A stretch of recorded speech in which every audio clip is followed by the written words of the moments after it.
وہ بات یہ کہ جس طرح کا بندہ ہوتا ہے نا، اسی کے فیلڈ کی باتیں اس کے ذہن میں آتی ہیں۔ حکیم کے ذہن میں حکمت کی باتیں آئیں گی، ڈاکٹر کے ذہن میں ڈاکٹری کی باتیں آئیں گی، انجینئر کے ذہن میں انجینئرنگ کی باتیں آئیں گی۔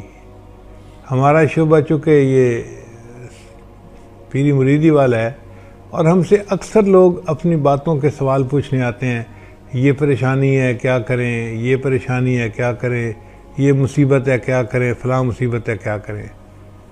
تو میرے ذہن میں یہ بات آئی کہ امام بخاری رحمۃ اللہ نے اس حدیث کو سب سے آخر کے لیے جو چنا، تو اس کی وجہ یہ تھی کہ تسبیح کے پڑھنے سے اللہ مصیبتوں کو ٹال دیتے ہیں، اور اس کی دلیل دو ہیں۔ پہلی دلیل یہ ہے کہ اللہ تعالیٰ قرآن مجید میں یونس علیہ السلام کے بارے میں فرماتے ہیں، فَلَوْلَا أَنَّهُ كَانَ مِنَ الْمُسَبِّحِينَ، اگر میرے یونس علیہ السلام اللہ کی تسبیح بیان کرنے والے نہ ہوتے، لَلَبِثَ فِي بَطْنِهِ إِلَى يَوْمِ يُبْعَثُونَ، تو اللہ ان کو قیامت تک مچھلی کے پیٹ کے اندر ہی رکھتے۔ کیونکہ انہوں نے تسبیح پڑھی، اللہ نے مچھلی کے پیٹ سے نکال دیا۔ تو بھائی انسان بھی تو مصیبتوں کی مچھلی کے پیٹ میں پھنسا ہوتا ہے، کوئی بندہ قرضے کی مچھلی کے پیٹ میں پھنسا ہوتا ہے، کوئی بندہ کسی اور مچھلی کے پیٹ میں پھنسا ہوتا ہے۔ تو جب وہ تسبیح پڑھے گا تو اللہ اس مصیبت کی مچھلی کے پیٹ سے اس کو نکال دیں گے اور مصیبت کو دور فرما دیں گے۔ اور دوسرا یہ کہ ان سعید رحمۃ اللہ فرماتے ہیں، وہ فرماتے ہیں کہ بلغنی، مجھے یہ بات پہنچی ہے، ان عمر جلد رجلا یوم، ایک دن عمر لانوں نے ایک مجرم کو کوڑے لگوائے، اور کعب رضی اللہ تعالیٰ عنہ اس کے پاس موجود تھے۔ یہ بڑے عالم صحابی تھے، قاضی تھے، وہ بھی موجود تھے عمر لانوں کے پاس۔ چنانچہ فقال الرجل حین وقع علیہ الصوت، جب اس بندے کے کوڑا پڑا نا، تو کوڑا پڑنے پر اس نے اوئی نہیں کی، بلکہ اس نے کہا سبحان اللہ۔ یعنی اس زمانے کے مجرم لوگ بھی ایسے تھے کہ ان کی زبانوں سے اوٹ پٹانگ لفظ نہیں نکلتے تھے۔ اس کو کوڑا پڑا اور کوڑا کھا کے اس نے کہا سبحان اللہ۔ جب اس نے سبحان اللہ کہا تو عمر لان نے جلاد کو کہا دعہو، اس کو چھوڑ دو۔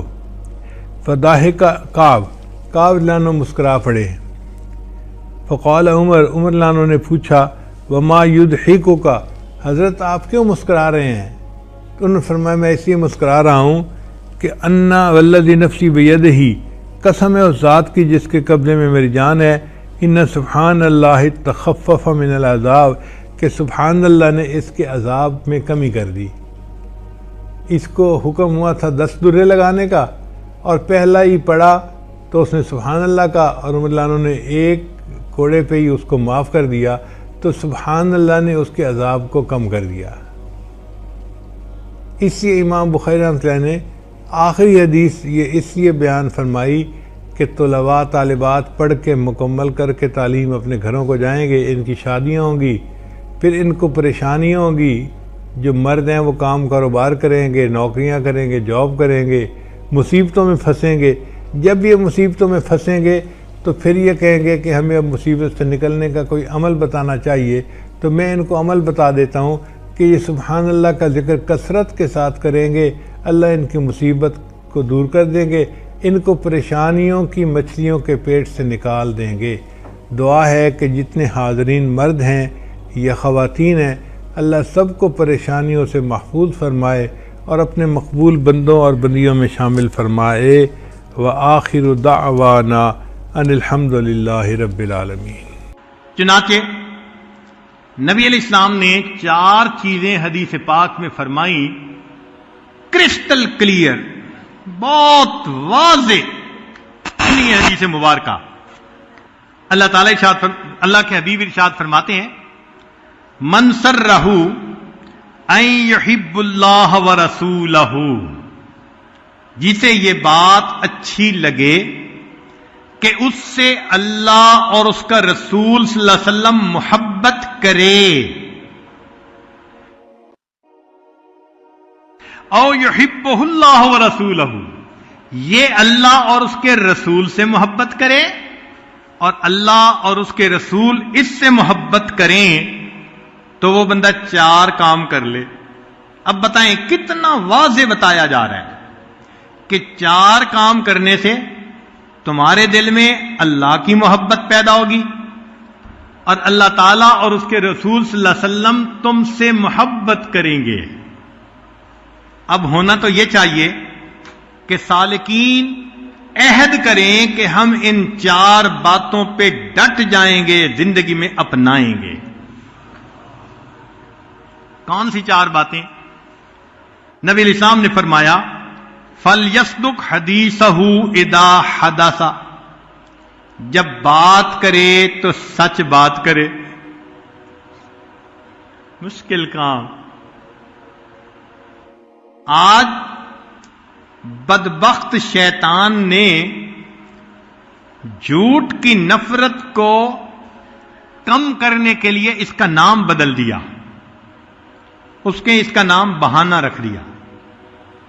اور جی میں نے بہانہ بنا لیا. یہ بہانہ کیا ہوتا ہے؟ جھوٹ ہوتا ہے. تو فرمایا کہ جو بندہ بات کرے تو سچ بولے. پہلی صفت وَلْيُؤَدِّ أَمَانَتَهُ إِذَا اُؤْتُمِنَ، جب امانت ملے تو اس کے خیانت نہ کرے.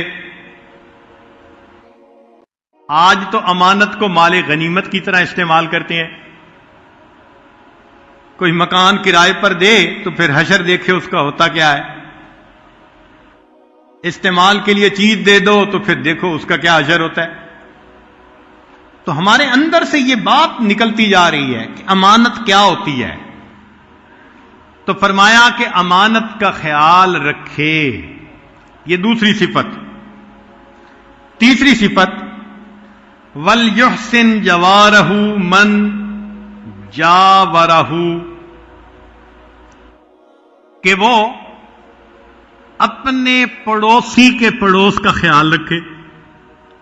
اب اللہ تعالیٰ تو پڑوسی کے بھی خیال رکھنے کا حکم فرماتے ہیں، اور آج کے سالکین اپنی بیوی کا خیال نہیں رکھتے. اس سے بڑا پڑوسی کون بھائی؟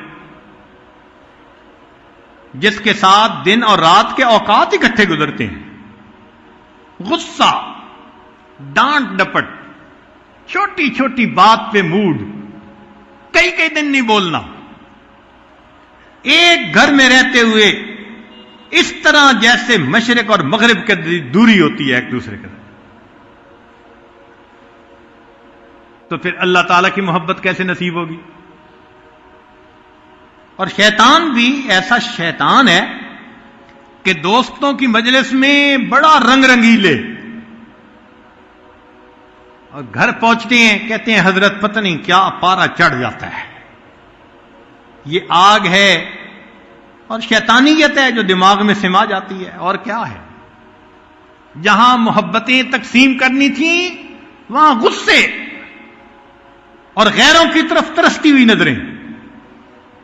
تو 3 باتیں، 4 بھی نہیں 3 باتیں فرمائیں کہ جو 3 کام کرے گا اس کو اللہ اور اس کے رسول صلی اللہ علیہ وسلم کی محبت ملے گی، اور اللہ اور اس کے رسول صلی اللہ علیہ وسلم اس بندے سے محبت کریں گے. آج سودا کریں اللہ سے کہ اے مالک یہ 3 کام کرنے کا عہد کرتے ہیں دل میں. سچ بولیں گے، جھوٹ سے بچیں گے، امانت کا خیال رکھیں گے، اور تیسرا اپنے پڑوسی کو.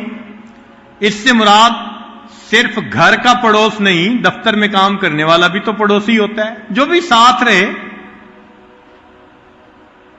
سفر کے اکٹھا سفر کرنے والا بھی ایک وقت کا پڑوسی. تو اللہ کے بندوں کے لیے رحمت بنے، اللہ کے بندوں کے لیے زحمت نہ بنے. اس طرح ہمیں اللہ تعالیٰ کی محبت نصیب ہوگی. پھر فرمایا کثرت ذکر، کہ اللہ تعالیٰ کی محبت ذکر کی کثرت کی بنا پر بڑھ جاتی ہے. اور واقعی جن کے دل میں محبت ہو